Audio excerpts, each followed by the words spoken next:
la charla de hoy. Como ustedes habrán visto en el resumen, hoy vamos a tocar el tema de la medida, de cómo medimos, por qué medimos, y esto es importante en la educación tecnológica. Seguramente todos nosotros en algún momento del día hacemos una medida prácticamente o intelectualmente.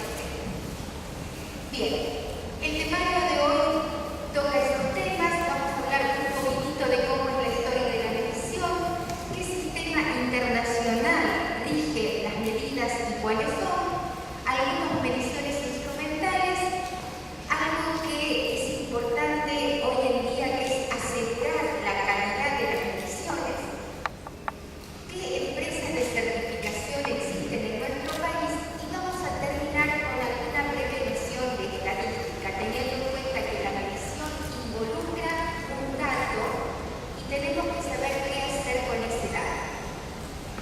Bien, vamos a ver por qué existe la medida. Si nos corremos de la parte técnica y vamos a la psicológica, desde los primeros inicios el hombre tuvo la necesidad de medir, porque conceptualmente medir significa controlar, y eso psicológicamente da seguridad al hombre, porque se puede cronometrizar y programar mejor su tiempo.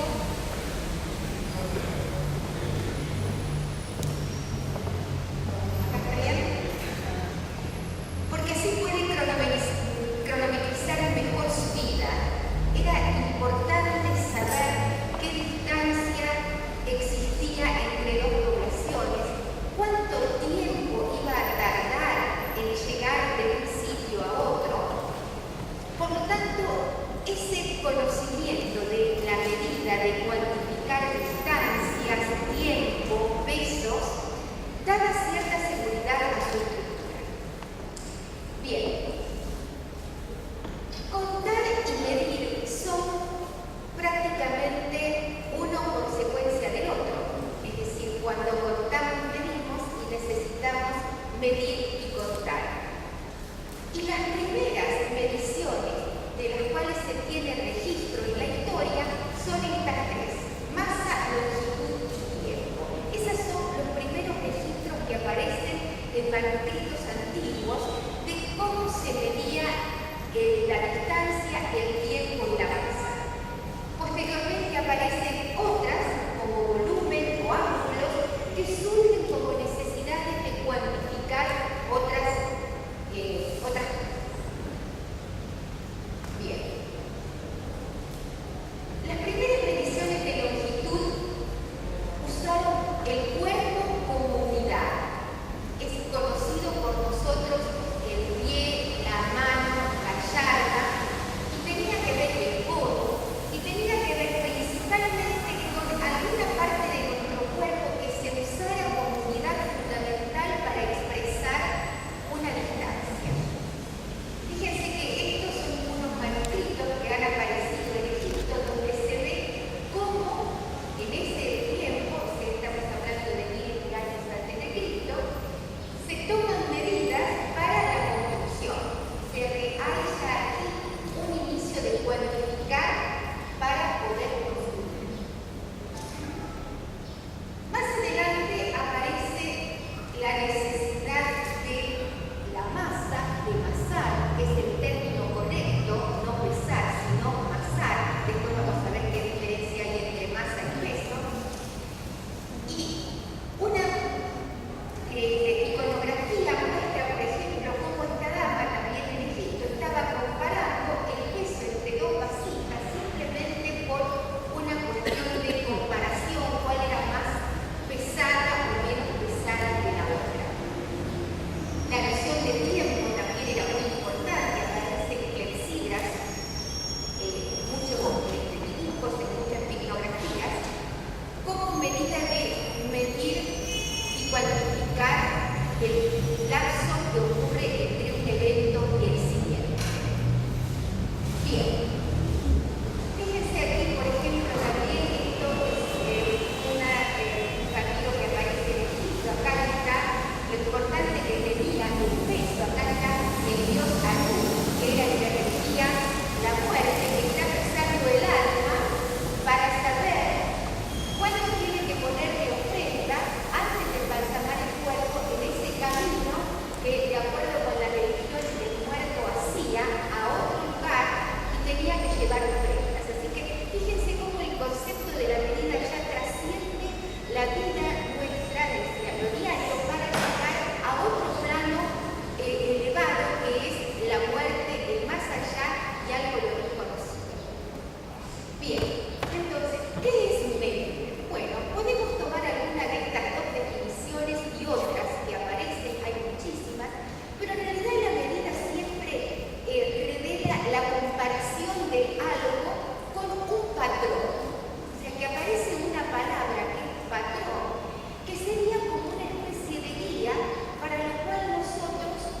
si este es mi patrón.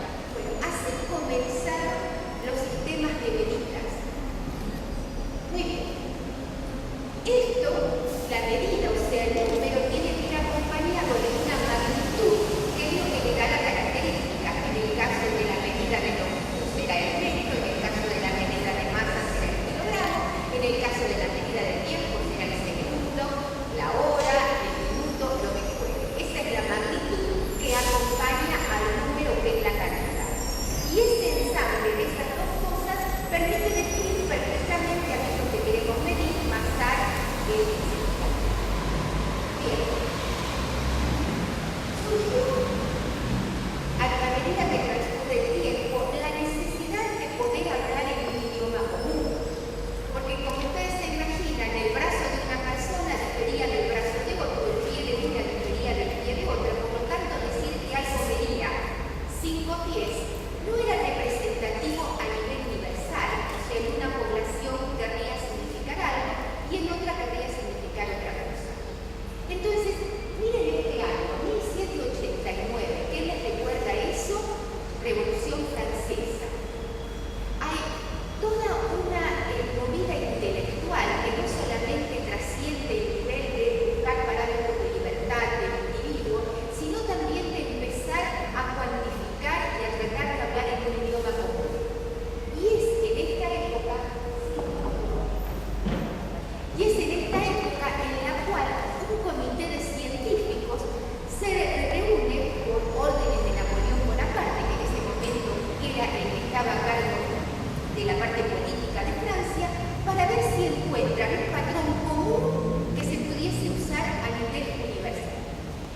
Y es así que, fíjense, 2 años después, entre 1791 y 1798, 2 científicos forman una comisión, son Delambre y Méchain, que deciden usar o empezar a pensar qué pueden usar como patrón de medida para la longitud. Y lo que piensan es, bueno, vamos a ver si podemos utilizar un parámetro que sea algo del lugar donde vivimos, la Tierra. Fíjense que hay incluso aquí, si lo pensamos desde otra óptica, un cambio de pensamiento. Sale del cuerpo ya la medida del interior para transmitirlo afuera. O sea, eso es un cambio de mentalidad que era bastante acorde con la época. O sea, los derechos humanos, había otra manera de organizarse. Entonces, ya la medida sale del cuerpo para ir afuera. ¿Y qué se les ocurre como patrón de medida? Bueno, ¿por qué no medimos el meridiano terrestre? O sea, tomamos la medida desde el polo al ecuador, al polo sur, volvemos al ecuador, al polo norte y hacemos algo con eso. Bueno, efectivamente eso hicieron. Tomaron la medida de un cuarto del meridiano terrestre, la dividieron por 10 millones y así definieron el metro. Como tomar esta medida, esta de aquí, era bastante engorroso, decidieron hacer una medida un poco menor y tomaron la distancia que había entre 2 ciudades, Dunkerque en el norte de Francia y Barcelona en España. Midieron esa distancia, tardaron bastante los 2 científicos que eran agrimensores y luego dijeron, bueno, si la distancia esta es tanto, vamos a extrapolarlo a un cuarto del meridiano terrestre, dividimos por 10 millones y eso es el metro. Y efectivamente eso hicieron.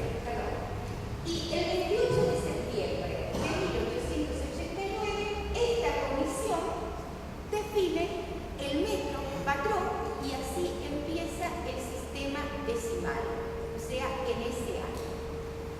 Bien, todos ustedes en algún momento habrán escuchado el Bureau de Poids et Mesure que está en Francia. Ahí está guardado un metro patrón hecho de iridio, platino, una mezcla, radiaciones.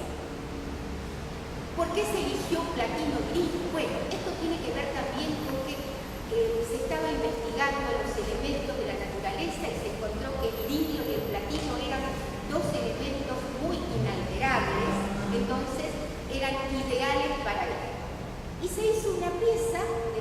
negrito, ahora después ya vamos a ver, y se conservó en este lugar. Actualmente eso existe, y ese fue el metro patrón. Bien, pero no sé si alcanzan a ver esto.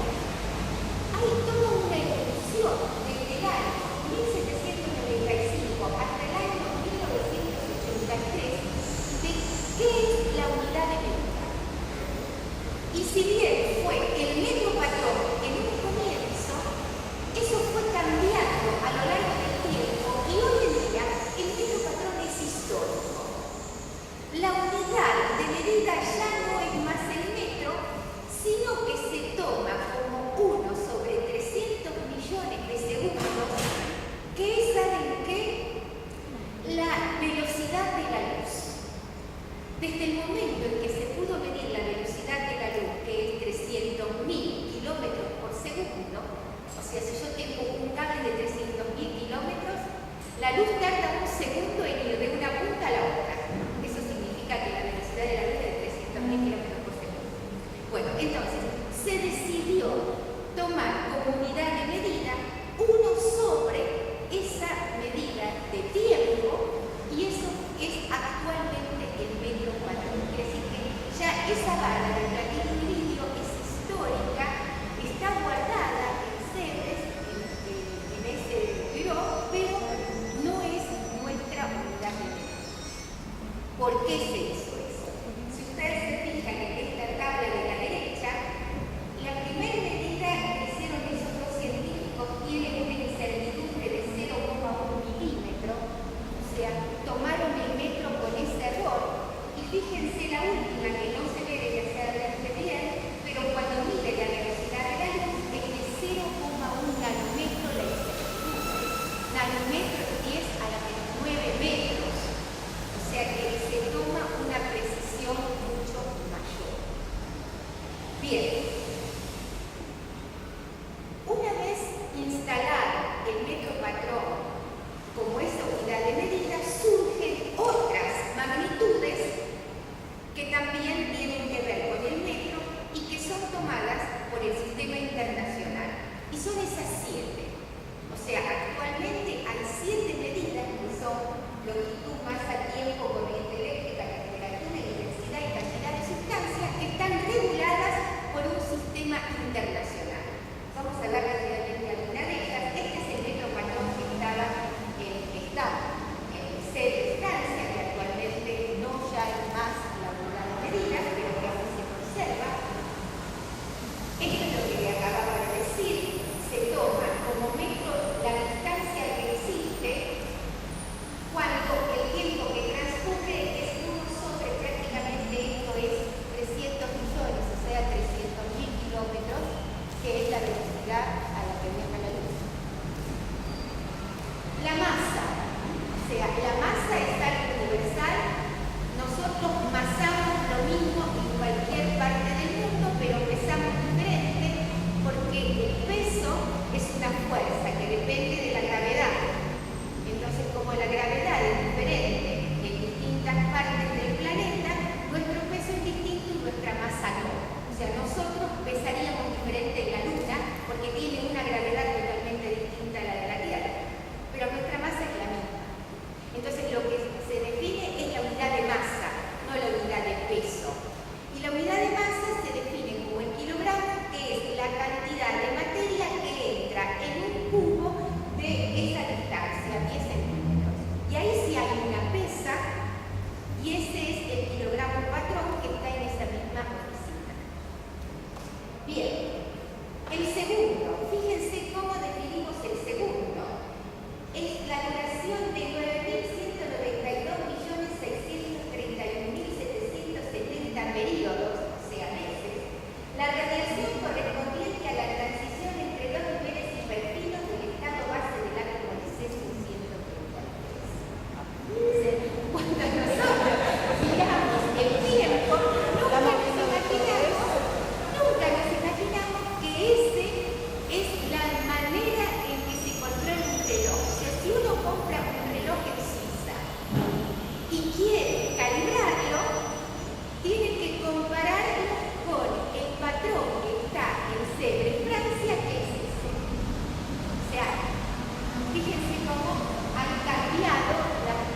condiciones, antes la unidad de segundo era totalmente distinta, ahora debido a que se conoce la estructura de la materia, bien, la corriente eléctrica, el ampere, la temperatura. Para nosotros la temperatura es grados centígrados. Bueno, esa no es la unidad internacional. La unidad internacional es el Kelvin. ¿Por qué es el Kelvin? Porque el 0 Kelvin es la temperatura más baja que se ha llegado en este mundo. O sea, nada está más frío que 0 Kelvin. Pero cuando nosotros utilizamos grados centígrados decimos que algo está a menos 4 grados. El Kelvin evita los números negativos. Entonces, por eso la unidad internacional reconocida es el Kelvin, pese que nosotros todo lo medimos en grados centígrados, ¿verdad? Bien. Otra, la candela, la unidad de luz. Nosotros vamos a comprar una lamparita y decimos una de 65 vatios. Bueno, eso no es sistema internacional. Sistema internacional es la candela que está definida, como ustedes ven ahí, que es la intensidad de luminosa que aparece en una fuente en una frecuencia de tantos hertz. O sea, ven ustedes como si nosotros queremos hablar internacionalmente, decir la luminosidad que tiene una fuente de luz con otra persona que está en otro país, lo correcto es hacerlo en candela y no en vatios.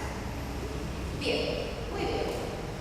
Bueno, hay magnitudes que son las fundamentales, estas, y hay otras que son derivadas. Por ejemplo, si uno volumen es longitud al cubo, superficie longitud al cuadrado, densidad, masa sobre volumen. O sea que esas son las magnitudes que se llaman derivadas. Muy bien. Aparte del sistema internacional, hay otros sistemas. Muchos países a veces tienen sistemas propios. Por ejemplo, si vamos a otro país como Estados Unidos, ahí es común hablar de libra en lugar de unidad de peso o de onza. Y hay tradicionalmente países que siguen usando estas unidades, pero si ustedes se fijan en los recipientes, dan siempre el equivalente al sistema internacional. O sea, en libra ponen igual la cantidad en kilogramos, porque eso es obligatorio hacer.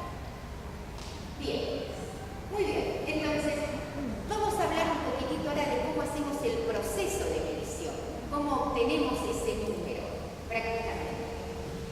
Lo podemos hacer de una manera simple. Por ejemplo, tenemos un metro.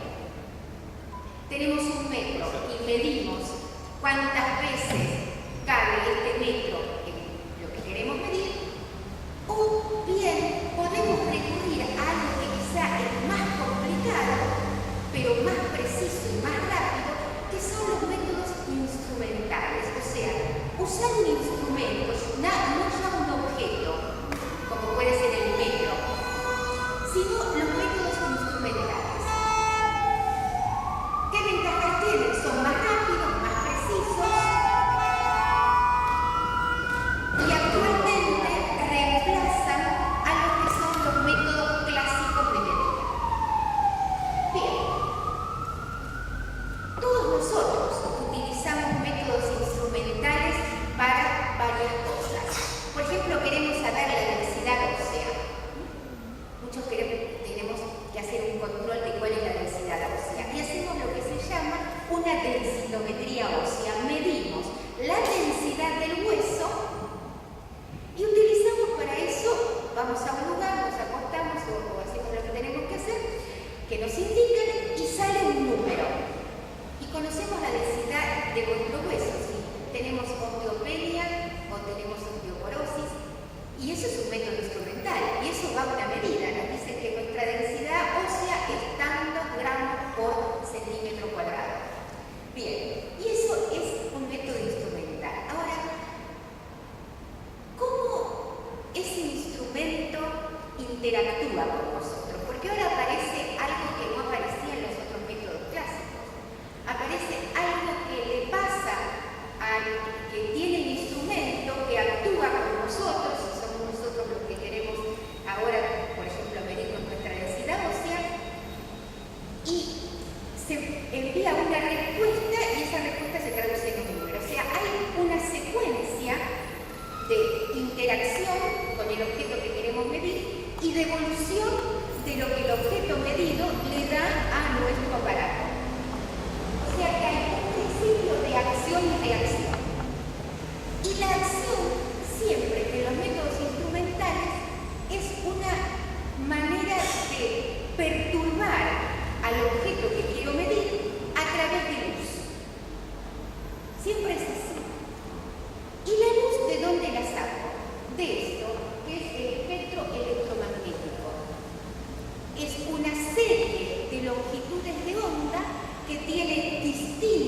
longitud.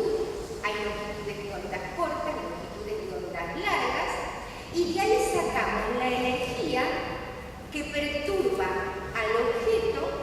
El objeto reacciona y devuelve una señal, y esa es la respuesta y esa es la habilidad. Por ejemplo, supónganse que tenemos un objeto cualquiera, nuestro hueso. Está formado por la unidad más elemental que hay, que es el átomo. O sea, nuestro cuerpo humano está formado por moléculas y las moléculas por átomos. Entonces, cuando la luz, o sea, la acción, perturba nuestro cuerpo, o sea, nuestro hueso, pasa algo así. Fíjense. Bien. Luz arranca algo de nuestro átomo y, si ustedes observan aquí, sale una radiación. O sea, nuestro átomo es algo parecido al sistema solar, como ven aquí, que está formado por un núcleo, que sería el equivalente al Sol, y los planetas serían los electrones. Cada electrón, al igual que los planetas, está en una órbita. Cuando yo perturbo esa órbita, o sea, yo arranco un electrón de esa órbita donde él estaba tranquilo, el átomo se desordena. Entonces, hay un principio en la naturaleza que dice que cuando algo se desordena, inmediatamente vuelve al lugar donde tenía la menor energía. Intenta ordenarse otra vez. Y como en ese caso, intenta ordenarse moviendo un electrón de otro lado para ocupar ese lugar que se vació. Bueno, esto que está acá, fíjense, esta flechita que sale de acá es energía. Y esa es la energía que impresiona algún sistema y da una señal. Entonces, de esa manera nuestro instrumento cuenta. De esa manera nuestro instrumento recibe la señal y da un dato. Eso es lo que nos pasa cuando nos hacemos una radiografía, cuando nos hacemos una densitometría. Siempre que hay un instrumento, siempre pasa algo de este tipo. Hay una perturbación, una reacción del material, una emisión de la señal y un dato. Siempre se tiene un ejemplo. Bien, algo que es importante en los métodos instrumentales es la sensibilidad. ¿Cuán capaz es el instrumento de diferenciar, como en ese caso, dos colores? Fíjense, el primero es un método bastante poco sensible, el segundo, fíjense que es. Y algo que tiene que ver también con los métodos instrumentales es cuál es la mínima cantidad que se detecta. Eso se llama límite de detección. Bien. Los instrumentos pueden tener dos modalidades, ser lo que se llama instrumentos in situ, o sea, es el típico instrumento que nosotros tenemos, que están en los laboratorios, o pueden ser in situ, es decir, son los llamados equipamientos portátiles. O sea, voy con el equipamiento y mido lo que quiero medir. Bien, en particular me quiero referir a este tipo de radiación, porque realmente es algo muy revolucionario cuando en el año 1895, fíjense si hacemos un poquitito de historia, 100 años después prácticamente de la creación del micropatrón, Röntgen, en Alemania, en su laboratorio, estaba haciendo experimentos de luz y encuentra algo que le llamó muchísimo la atención, que no supo explicar en ese momento, por eso la llamó radiación X. No sabía su origen, no podía entender cómo podía ser que si él tenía un objeto detrás de una mampara, ese objeto se pudiera ver. O sea, que había una radiación que era capaz de atravesar la materia, y eso nunca se había visto antes. Por eso la llamó radiación X. Y esa foto que está a la izquierda es la mano de la mujer de Röntgen, que se ofreció a su experimento, y es muy conocida la frase de que estoy viendo mi propia muerte, dijo la esposa de Röntgen. Entonces, fíjense que esta radiación es sumamente importante y ha sido revolucionaria en la ciencia. ¿Por qué? Porque nosotros podíamos conocer lo que había dentro de algo sin necesidad de romperlo.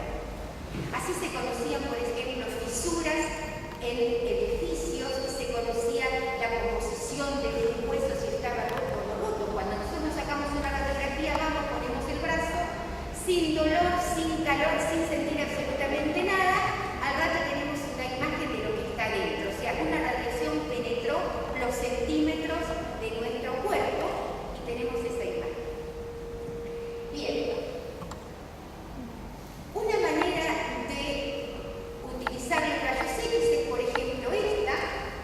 Esto es una medición real, fue tomada de un experimento real de una aleación que se quería saber qué composición tenía.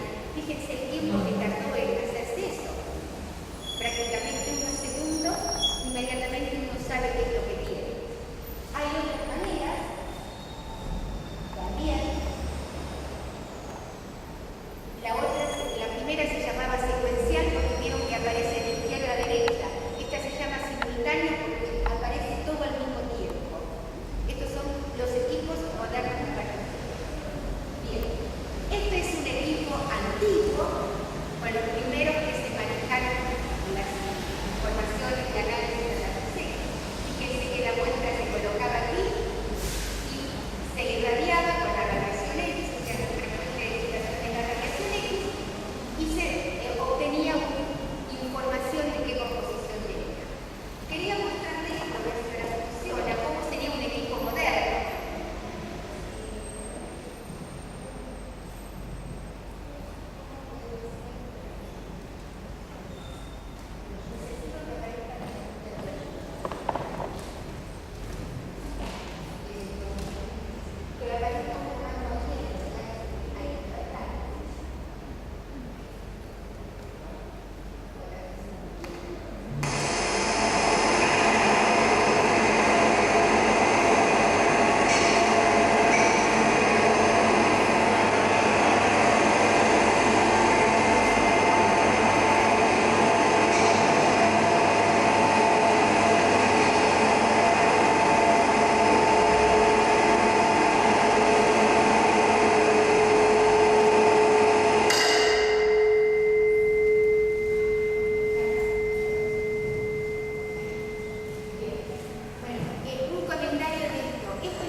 O sea, necesito un patrón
son dos normas, la norma ISO 9002 y la norma ISO 9001.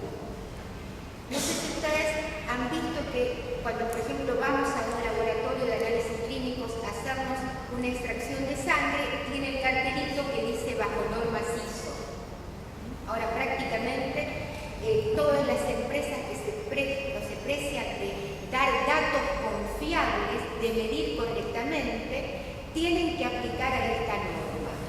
¿Por qué? Porque hay un capítulo, que en el caso de la 9001 es el capítulo 7, y en el otro no me acuerdo qué capítulo es, que hay una parte de control de la medición, para saber si estamos usando un patrón confiable o si estamos usando un equipo que da un dato que también es confiable. Bien, hay otras normas también que nos rigen, las normas ASTM, las ANSI, las ASA, que también contemplan las calibraciones y la trazabilidad. Bueno, vamos un poquito más adelante, que quiero hablar algo importante que es el dato. Toda medición nos da un dato. Un dato es un número acompañado de una magnitud. Bien, o sea, la variable es el valor. Entonces, ese dato es exacto, todavía no hablamos de lo que es la exactitud. Ese dato, ese número, cuando yo mido algo, cuando yo me maso o cuando yo tomo un tiempo, ¿es un número exacto? No. Ese dato va acompañado de lo que se llama una cierta incertidumbre, que es la incertidumbre del objeto con el que mido. Entonces, todo dato, cualquier dato, no puede ser nunca expresado con un número y una magnitud, sino que tiene que estar expresado con un más menos. Porque lo único que es exacto es contar, no medir. Bien. Entonces, la otra pregunta que nos hacemos es con cuánta precisión quiero yo medir, y eso tiene que ver mucho con el objeto, con el instrumento con el que mido. Hay dos parámetros que definen la medición, que es la exactitud y la precisión. La exactitud tiene que ver con lo que se llama el verdadero valor que tiene ese objeto que mido. Y en general, la exactitud la podemos corregir utilizando un patrón de medida. La otra variable es la precisión, es decir, con cuánto error estoy haciendo esa medida. En este gráfico de aquí vemos distintas posibilidades. Suponiendo que el valor verdadero es este círculo que está en el centro, ven ustedes que tenemos métodos que son precisos, o sea, todas las mediciones están juntitas, pero que no es exacto, o sea, que está alejado del centro. Este de acá sería el ideal, preciso y exacto. Este de acá no es ni preciso ni exacto, y este de acá es impreciso y inexacto. O sea, este de acá es exacto porque hay un lugar que quedó aquí. Bien, ese verdadero valor que llamamos tau es un valor hipotético que generalmente no se encuentra nunca, y tenemos una aproximación para encontrar ese verdadero valor, que es algo que todos nosotros hacemos, el valor promedio. Para tener una medición correcta, o lo más correcta posible, medimos varias veces y sacamos un promedio que consiste en sumar todos los datos que tenemos y dividirlos por la cantidad de mediciones. Y ese es lo que llamamos un X medio, que es lo más parecido al verdadero valor. Ese verdadero valor tiene que estar, como dijimos, acompañado de una desviación que me está dando de cuánto error ese verdadero valor está afectado, que se llama la desviación estándar, que si vemos un poco qué es cada valor al que le resto el valor promedio, lo elevo al cuadrado para que no haya posibilidades de números negativos, y lo divido por el número de determinaciones -1, que eso es el estable -1, es quitarle un grado de libertad. A veces simplemente se divide sobre 1. Y le saco la raíz cuadrada porque este número es el número elevado al cuadrado. Y eso es lo que yo llamo la desviación desviación estándar, o sea, va a ser el número que es el X medio más menos ese valor. Hay una desviación estándar porcentual que es la que vimos antes multiplicada por 100. Bien, otras nociones que tenemos que tener en cuenta es el límite de confianza, o sea, cuán confiable va a ser mi dato, si va a ser confiable en un 90%, en un 70%, en un 80%, y eso se hace a través de test estadísticos que se utilizan frecuentemente. En definitiva, mi verdadero valor va a estar expresado como el equilibrio más o menos una cierta desviación, que esto es cálculo numérico, o sea, se hace un cálculo, normalmente hay programas que esto lo hacen con capacitar rápidamente. ¿Qué errores tenemos al medir? 4. Los errores sistemáticos, los aleatorios, los instrumentales, si medimos con un instrumento, y los personales, o sea, los que tienen que ver en sí con la persona que toma la medición. Los errores sistemáticos son aquellos que se corrigen con un patrón. Por ejemplo, supónganse que yo tengo un metro que en lugar de medir un metro viene 1,10, o sea, por algún error se hizo mal, entonces siempre estoy midiendo con 10 centímetros de más. Bueno, si yo ese metro de 1,10 lo constato contra un patrón, voy a ver el error que tengo y lo puedo corregir. O sea que eso es fácil de corregir con un patrón. Los errores aleatorios ya son más difíciles de corregir y se corrigen, sí, pero con muchas mediciones, aumentando el número de mediciones. Tienen que ver con distintas fallas que existen en el instrumento o al tomar nosotros el dato. Bien.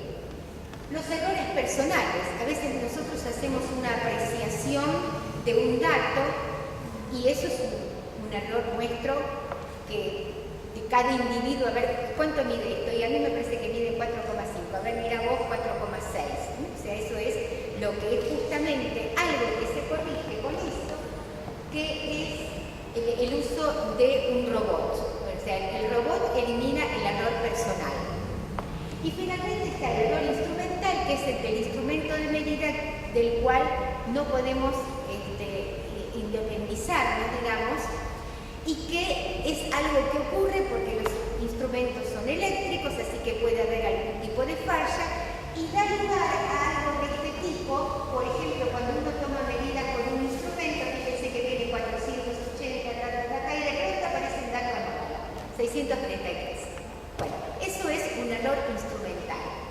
¿Qué se hace con ese error instrumental? Bueno, hay teorías varias. Si se descarta, si se mide de nuevo, eso es un dato.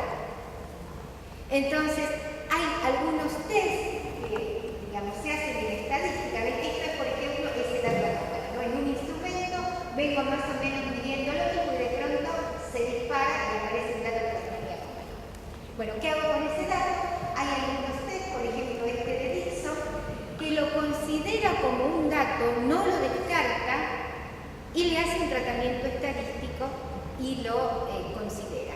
O sea, hay siempre en estadística hay distintas posiciones, distintos test, y queda también a criterio de uno cuál usar. Muy bien. Cifras significativas. Otra cosa importante a tener en cuenta cuando medimos. ¿Cuántas cifras significativas uso? Bueno, el número de cifras significativas no puede ser nunca mayor que la precisión con la que estoy midiendo. Si mi regla aprecia al milímetro, yo no puedo dar un dato que tenga la centésima de milímetro, porque esa es una apreciación netamente fuera de lo que es el aparato de medida. Así que ojo con eso, porque las calculadoras, por ejemplo, cuando hacemos un cálculo, dan muchísimas cifras significativas, pero ¿qué valor de verdad tienen esa? Ningún número puede tener más cifras significativas que la precisión del instrumento con el que mide. Muy bien. Bueno, ¿cómo voy de tiempo? Bien.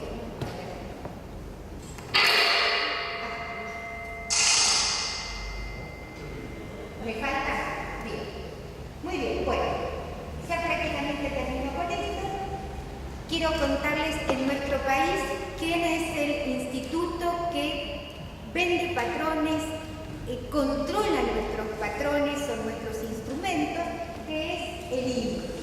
En el INTI hay un laboratorio de metrología y cuando nosotros queremos, por ejemplo, calibrar un termómetro, vamos al INTI, lo entregamos y el INTI lo calibra porque es como que el INTI tiene un termómetro patrón, entonces nos devuelve nuestro termómetro con un certificado de calibración que tiene una validez determinada y eso a nosotros nos asegura que cuando leemos 30 grados son 30 grados.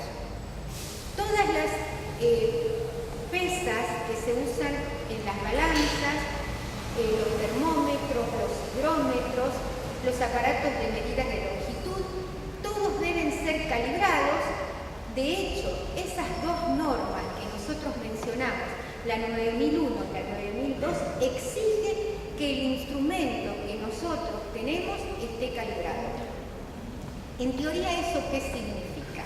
Que si nosotros hacemos un análisis en el instrumento A, que está en un laboratorio X, y nos da un valor, ese mismo valor tendría que ser el mismo en un instrumento B en otro lugar. O sea, ese es el objeto de calibrar, tener un lenguaje común. Eso es lo que de alguna manera quieren las normas sistematizar.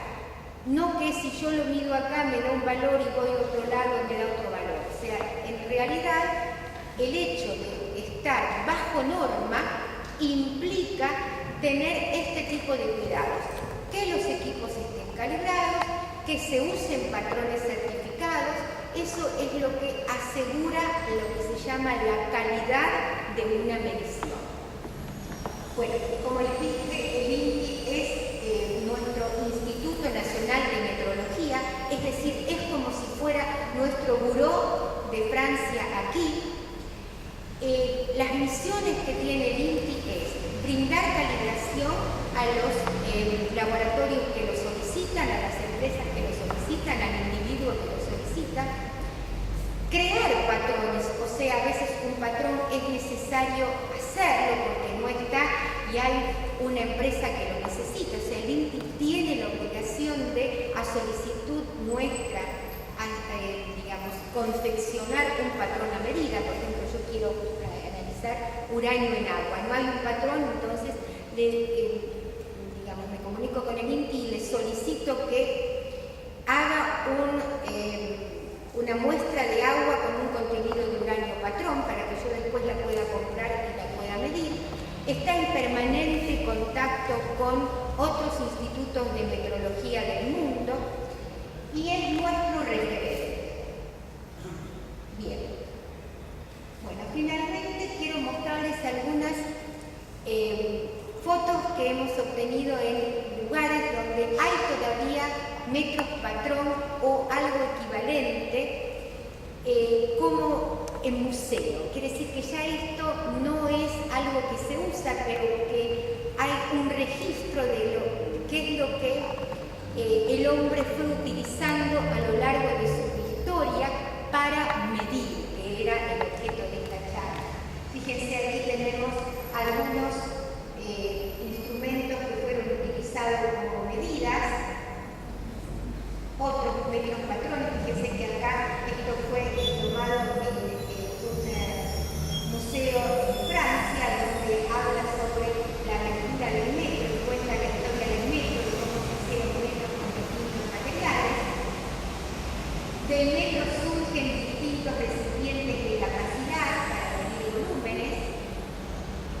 Otro que fue encontrado en Turquía, fíjense, hace muchos años, en un tour, que fue hecho de bronce y que se ha tomado como medida para ese lugar y ese sitio.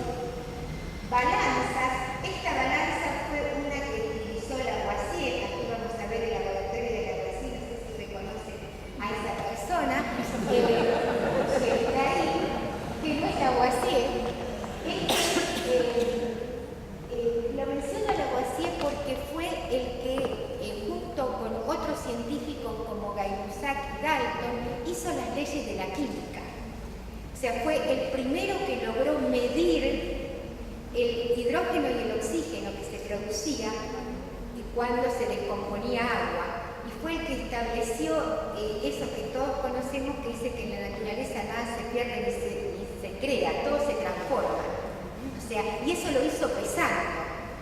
O sea, él pesaba los reactivos, pesaba los productos, y eso, la masa le tenía que dar igual. Ahora, lo que obtenía era diferente. Entonces, Lavoisier tiene esa importancia para los químicos porque fue el primero que logró hacer pesas, y para eso utilizó esta balanza que nosotros vemos aquí, que ven que no era demasiado sensible, o sea, que medía con un error bastante grande.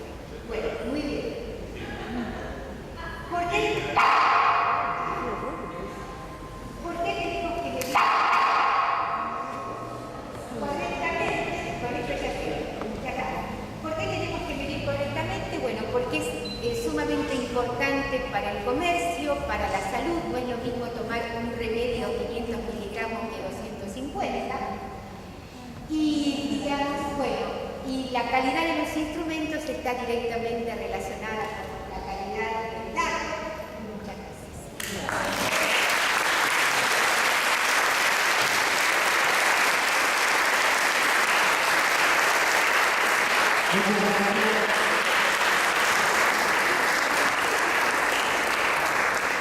Chicas, chicos, preguntas.